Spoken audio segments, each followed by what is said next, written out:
Hello friends, welcome to our very interesting video on National Pension Scheme. We saw there are a lot of queries among the audience, among the investors in terms of knowing about NPS, what are the process through which we can invest, what are the redemption or the withdrawal criteria and the taxation benefit which we get on the NPS.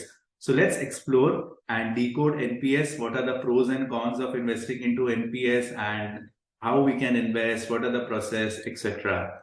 Okay. First, what exactly is NPS? We know it's voluntarily and a long-term investment plan where an investor can contribute certain portion of his income to create a retirement corpus.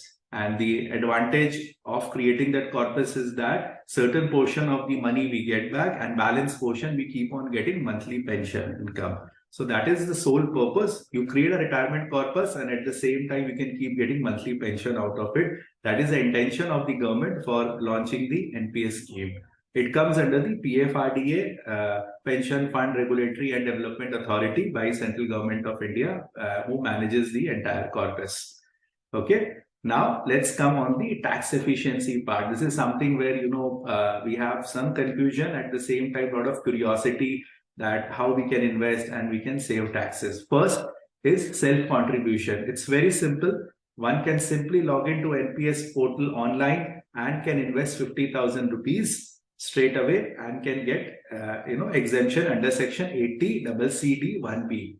And once you log in, you will get two options, Tier 1 and Tier 2. Please make sure that you invest only in Tier 1 if you want to get benefit for the tax under Section 80 CCD 1B. This is one method of contributing to NPS and getting a tax exemption.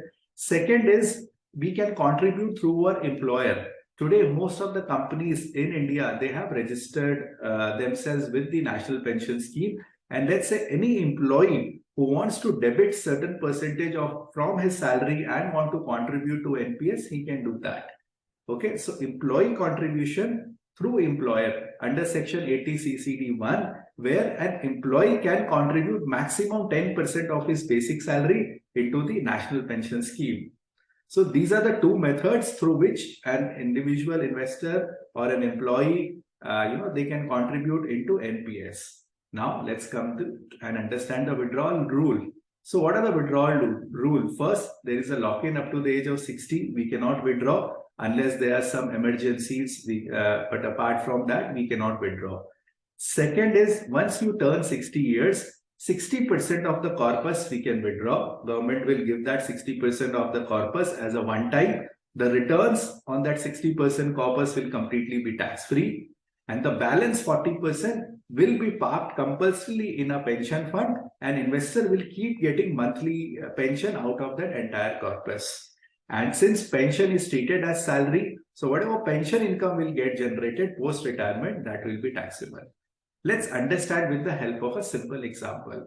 Let's assume in a span of 10 years, I'm contributing 50,000 per annum and I contributed 5 lakh. And now once I retire, the corpus become 15 lakh rupees. So as I said, initially 60% of the corpus government will give back to us. So which is 15 lakhs, 60% of 15 lakhs, which is 9 lakh, we will get back, and this would completely be tax-free. And balance 40%, we have to park in a pension fund. And we would get roughly 6-7% on an average as a pension rate. And that pension will keep coming to us on an yearly basis. This pension rate is not fixed. It may change and it depends upon, the year on which we retire. Whatever is the applicable pension rate, we would be getting that pension. Okay. Now, what are the frequently asked questions pertaining to NPS? First, is the returns guaranteed? No, returns are not guaranteed. When you invest in NPS, you have to choose between a lot of different fund houses. So a lot of banks promoted NPS are there, from ICICI, SBI, Kotak, HDFC.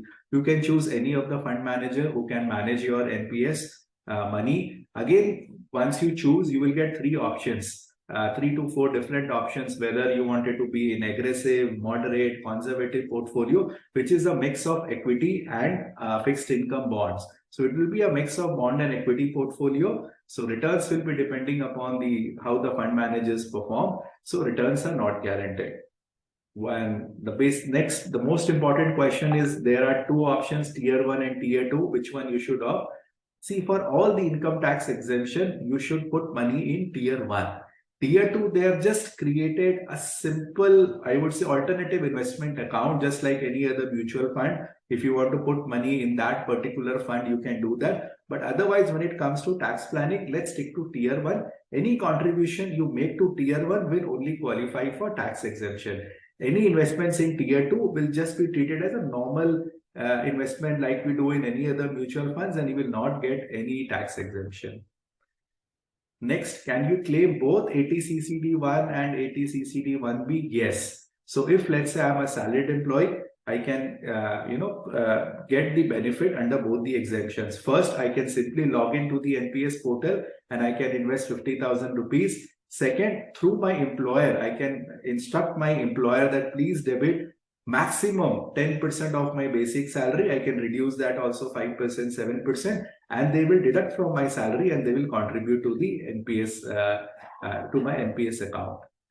Next is early withdrawal, and what are the exit rules? So exit rule, we all know that once you turn 60% of the corpus will get back. Balance 40% will be parked in a pension fund. But yes, in case of emergency situation, early withdrawals are allowed to the tune of 25% of my total corpus. In case of, let's say, child education, child marriage, or in case of any medical emergency. So in the entire tenure, I can withdraw maximum 3 times, and the maximum amount is 25%, which I can withdraw out of the corpus.